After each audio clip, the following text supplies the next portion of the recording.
Sejam muito bem-vindos, amigos queridos, para mais uma reflexão do nosso grupo de estudos espíritas missionários da luz.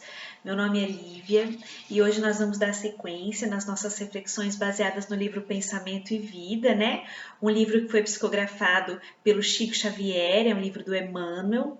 E hoje a gente vai falar sobre um capítulo muito importante, que é o capítulo chamado Entendimento. E no dia a dia que a gente está vivendo, né, no nosso cotidiano, a gente percebe cada vez mais a importância de trabalhar o entendimento para melhorar a nossa qualidade de vida mesmo, né? Nessas situações em que a gente vê a facilidade que as pessoas têm de contato interpessoal através das redes sociais, né? Onde a gente consegue ter contato com pessoas distantes, com pessoas que às vezes a gente nem conhece pessoalmente e conversar e dar a nossa opinião. A gente percebe que hoje é muito comum, é muito frequente a gente ver pessoas não apenas dando opiniões, mas agredindo outras pessoas, agredindo instituições, pelo simples prazer de mostrar uma certa revolta, às vezes por assuntos que a pessoa nem domina, mas que ela começa a querer atacar, começa a querer agredir, julgar e condenar pessoas que às vezes ela nem conhece, né? Como se fosse um mecanismo aí de fuga dos seus problemas do dia a dia, atacando os problemas dos outros, né? Mas enfim, hoje, nesse capítulo chamado Entendimento, a gente vai ver o modo como a gente trabalhar o entendimento real na nossa vida pode melhorar a nossa rotina, pode melhorar o nosso dia a dia, né? Como é o que a gente vem estudando os mecanismos do pensamento nas semanas anteriores, né? Através desse livro Pensamento e Vida. E no capítulo Entendimento, o Emmanuel nos diz o seguinte: a criatura interessada na produção de reflexos mentais protetores de sua senda não dispensará o entendimento por alicerce do trabalho renovador. Entendimento que simbolize fraternidade operante. Simpatia que se converta em fulcro de força atrativa, exteriorizando-nos a melhor parte, para que a melhor parte dos outros se exteriorize ao nosso encontro. Bom, nas semanas anteriores a gente conversou muito sobre isso, né? Sobre os nossos pensamentos, os nossos sentimentos, sendo responsáveis pela energia que nós temos ao nosso redor e por aquilo que nós atraímos para a nossa vida, coisas boas e coisas ruins, né? E aqui o Emmanuel, ele vem nos falar que o entendimento, mas o entendimento real, o entendimento ativo, aquele que atue como uma fraternidade operante, né? Ele vai gerar essa força de simpatia, né? Essa força que é como se a gente emitisse boas energias de simpatia para essas pessoas que estão ao nosso redor, dando para elas a nossa melhor parte e atraindo dessa maneira para a nossa vida a melhor parte dessas pessoas também vindo ao nosso encontro, as melhores energias, né?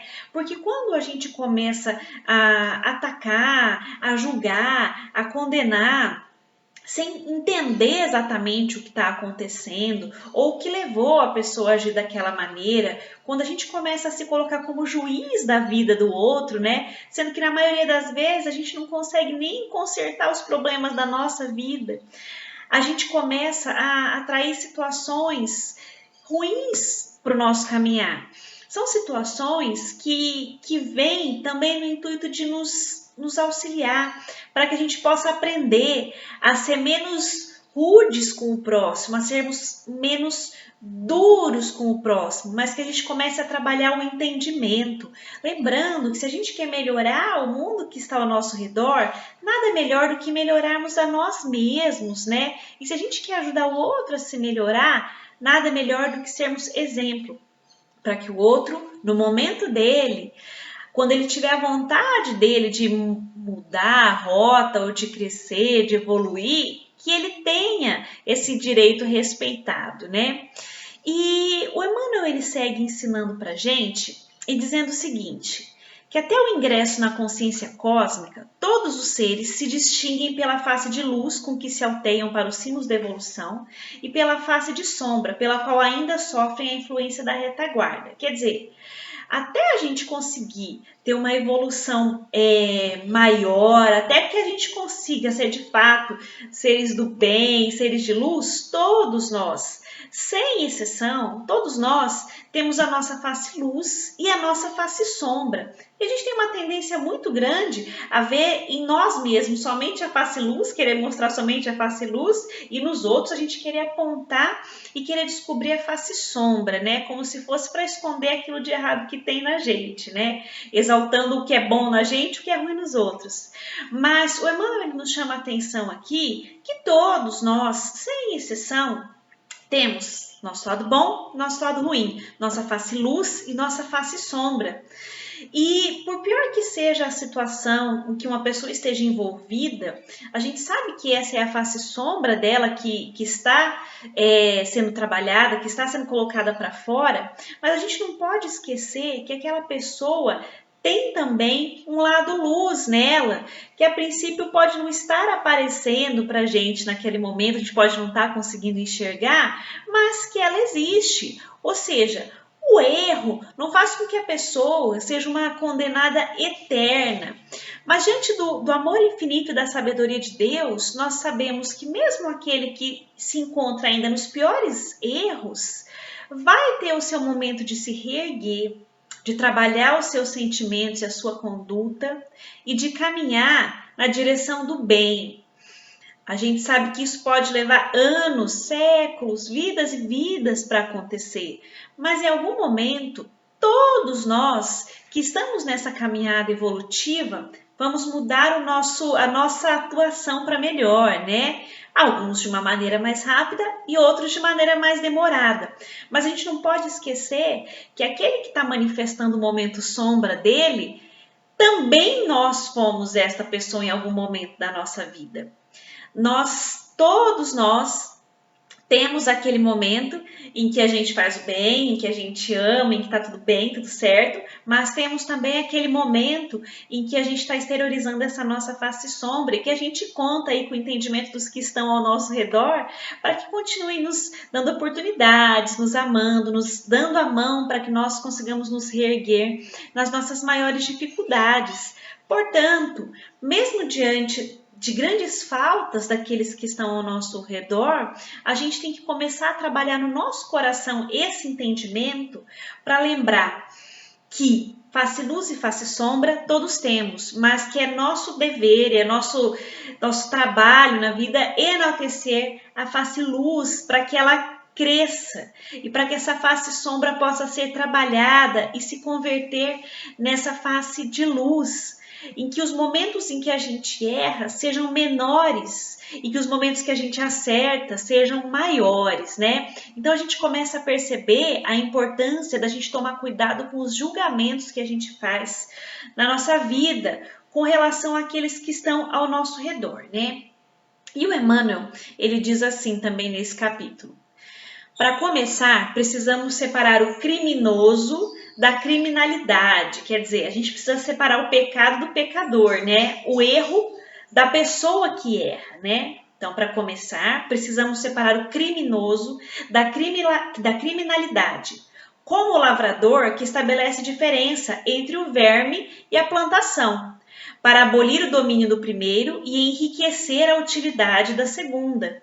E assim como o trabalhador rural extingue a praga, salvando a lavoura, é necessário que o nosso entendimento improvise meios de auxiliar o companheiro que caiu sob o guante da delinquência sem alentá-la. Quer dizer, quando a gente fala em entendimento, não quer dizer que a gente precisa compactuar do erro, não quer dizer que a gente tem que passar a mão na cabeça da pessoa, reforçando as possibilidades dela seguir no erro, não é isso. Mas o Emmanuel, ele chama aqui a nossa atenção para que a gente possa fazer essa diferenciação entre o erro e aquele que erra, né?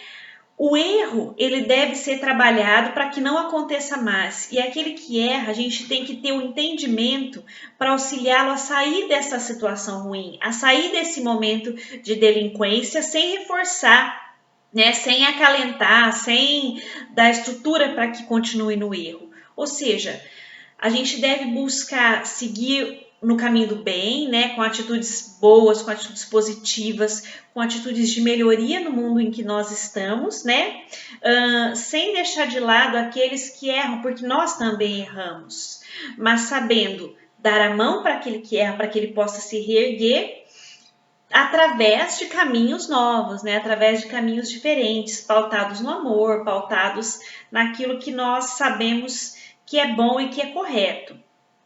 E o Emmanuel ele segue dizendo o seguinte: apequenar-se para ajudar sem perder a altura é assegurar a melhoria de todos, acentuando a própria sublimação.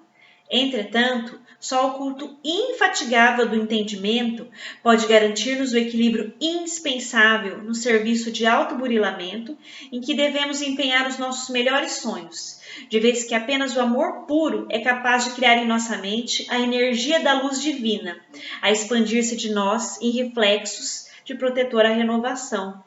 Ou seja, a gente tem que buscar amar para saber como agir nas situações em que a gente precise ter esse entendimento mais aflorado, né? E um exemplo que eu acho que é interessante sobre pessoas que entendem, né, que têm esse entendimento, que sabem diferenciar o pecado do pecador, o criminoso da criminalidade, é a questão da maternidade, da mãe, né? O filho, por maior que seja o erro que ele comete, quando ele procura a mãe, quando tem aquela pessoa que ama ele, que mais ama ele naquele momento, ela vai saber diferenciar, reconhecer o erro para que seja trabalhado, mas sem descartar aquele que errou, que é o seu filho bem amado, né? E é isso que a gente tem que buscar trabalhar na nossa vida, né? O entendimento. E aquilo que a gente não tiver capacidade ainda de entender adequadamente, que a gente saiba evitar um julgamento intempestivo e precipitado, em que a gente possa, ao invés de auxiliar o reerguimento daquele indivíduo, colocá-lo mais profundamente aí em despenhadeiros aí, que ele pode levar anos e séculos para se reerguer.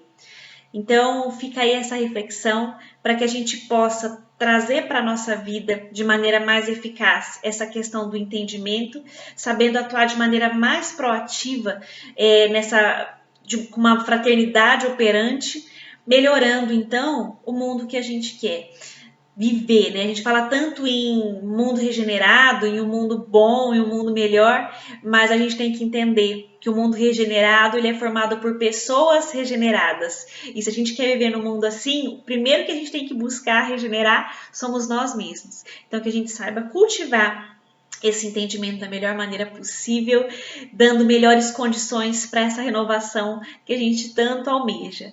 Muito obrigada, amigos queridos, pela companhia em mais essa reflexão e nos vemos na próxima reflexão.